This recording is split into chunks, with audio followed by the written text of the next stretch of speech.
There is a lot, and I mean a lot of bad stuff going on with Florida. Actually, to say they're in trouble or it's bad may just be an understatement. Let me tell you something. I never thought something like this was going to happen to Florida. There is a ton of terrible things going on with the Florida football program. We're going to dive deep into detail and talk all about it. But first, real quick, you already know, if you're new to the channel, feel free. If you're enjoying the content, just go down there, hit that subscribe button and leave a like. Do all that nice stuff. Subscribing really helps out the channel, and it also shows me that you're enjoying the content. It's not a scam or anything. If you subscribe and you decide later you want to unsubscribe, you can do so. Hope you guys enjoy this video. Also, hope you're having a great Christmas or whatever you celebrate. Now, without further ado, let's get into it. In today's video, I'm going to mainly focus on Florida, but it applies to the entire state of Florida. Matt, what do you mean it applies to the entire state?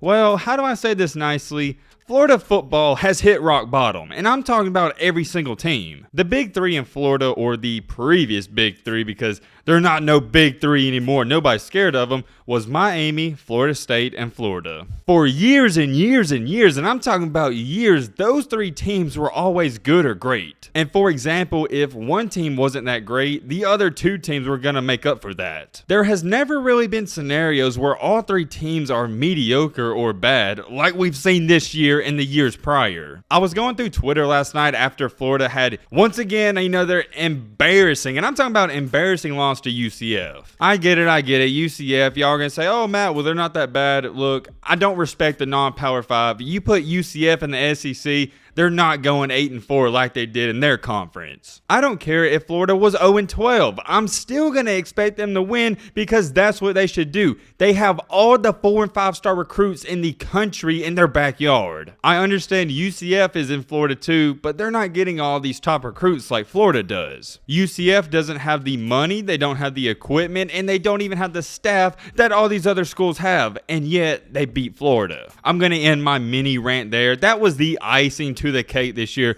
and it summed up Florida's season completely. Do you guys think Florida was bad this year? I don't think so. I think they were pitiful, and it was beyond embarrassing. If you look at their record, they finished 6-7, and some people would say, well, 6-7, even though it's not up to their standards, it's not completely bad. It's not 2-10 or 3-9. I beg to differ on that, because in their conference, the weakest part of the SEC East, they went 2-6, right above Vanderbilt, who went 0-8. And 3 of those wins were against Samford, who they gave up 52 points to.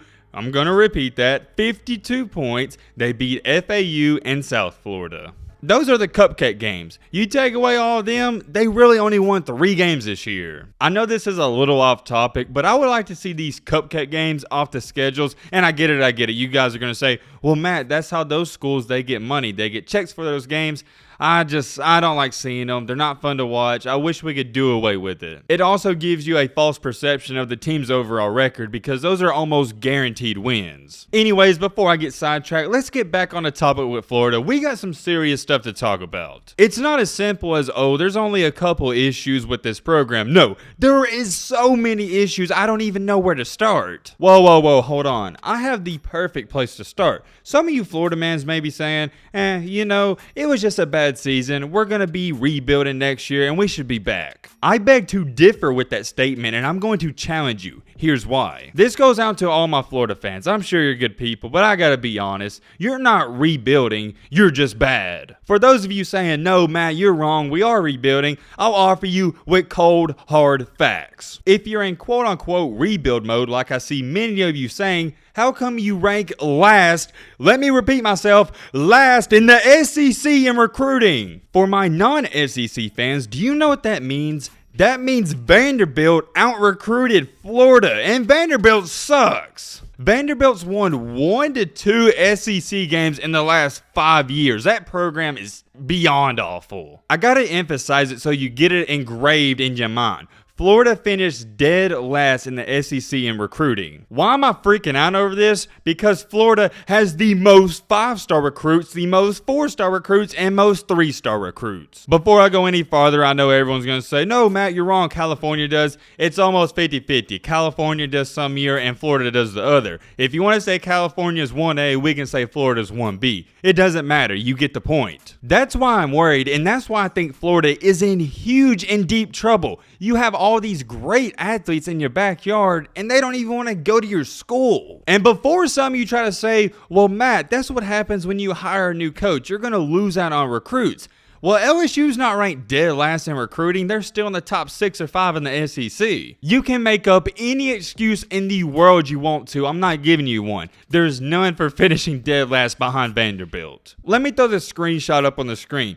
Florida ranks 14th in the SEC, 51 nationally. Vanderbilt ranks 35th nationally and 13 in the SEC. But hold on, it doesn't stop there. There's way more problems. Emory Jones is leaving Florida, and that's not that big of a deal. I'm not too worried. He wasn't that great of a quarterback, and he might be worse or maybe one of the worst ones in the SEC. The guy following Emory Jones is Anthony Richardson, aka AR-15. And he didn't look that promising this year either. The only solid quarterback, and I mean the only one I think can even give you a chance to win games, is a transfer coming from Ohio State that goes by the name of Jack Miller. Coming out of high school, Jack was a 4-star recruit, so if you want to look at the good side of things, I guess you can lean on that. I just can't vouch for him too much because he didn't play at Ohio State. What am I supposed to base my opinion off of? I'm sure he's good at some things. You don't get labeled as a 4-star recruit for no reason. What I'm getting to, the only 2 guys who could possibly be competing for the starting job, we don't know anything about them. AR-15 barely played this year, and when he played, he didn't look all that hot, and Jack Miller, the transfer from Ohio State, he didn't play at all. So not only are you dead last in recruiting and you're not getting that many top recruits in, you don't have a quarterback. I've said it before, I'm going to continue to say it again. The quarterback is make or break. If you have a great one, you can win the national championship. If you don't have a good one, you're going to have a bad year. There's no in-betweens. The quarterback is the captain of the ship. If he's great, more than likely, your team's going to be great. If he's bad, more than likely, your team's going to suffer. And oh yeah, how could I forget to throw in there, you got a new head coach who's not even established. I started really watching and paying attention to college football in 2007. And ever since then, all I've known is that Florida is one of the best teams and programs out there. Here's the funny part.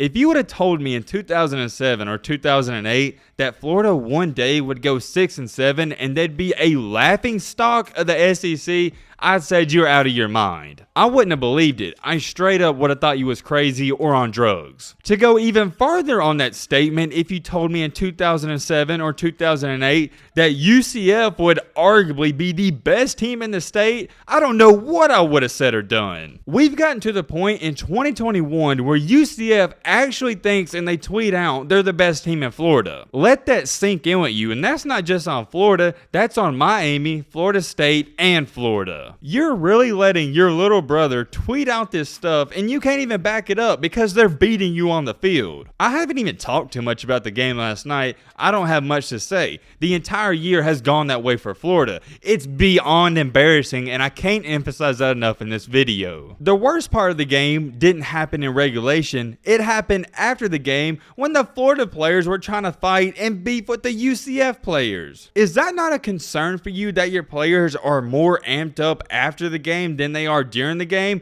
Why didn't you show some heart and fight during the game? What makes it even worse to me, and I firmly believe this, it's not a coaching problem or a player problem. You've had decent coaches and decent players. It's a culture problem. Florida has a lot of problems deep within that program, and if they do not get changed, it's not going to be good. I know we talk about Alabama a lot on this channel, but they're the gold standard, whether you like it or not. If you don't think they're the top of the top, the best of the best, you're just a straight up hater. I'm going to give you another Nick Saban and Alabama reference. Have you noticed they never get in scuffles after the games, and very rarely their players get flagged for unsportsmanlike conducts? It's not because of the players, and I'll tell you that. If they were going to Florida and other schools, they'd be getting those penalties. It's simply because of Nick Saban. He's the leader and they follow him. Have you ever heard the phrase, "you are who you hang with"? Just keep that in the back of your mind. If you haven't paid attention to it, I want you to watch the Alabama-Cincinnati game.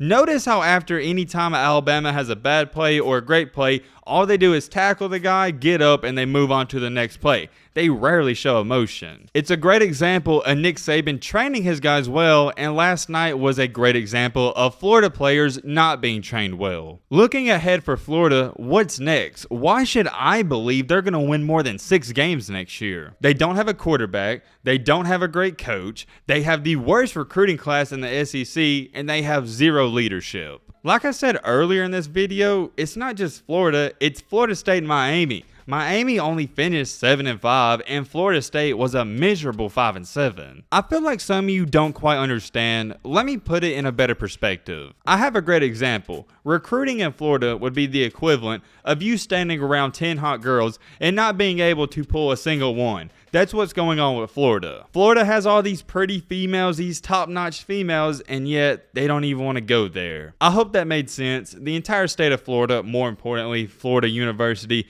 they're down bad. Let me know your thoughts on all this down below. But mess up my outro. I was gonna say Merry Christmas, but yeah. Merry Christmas. Let's be great. I'm out, y'all. Peace.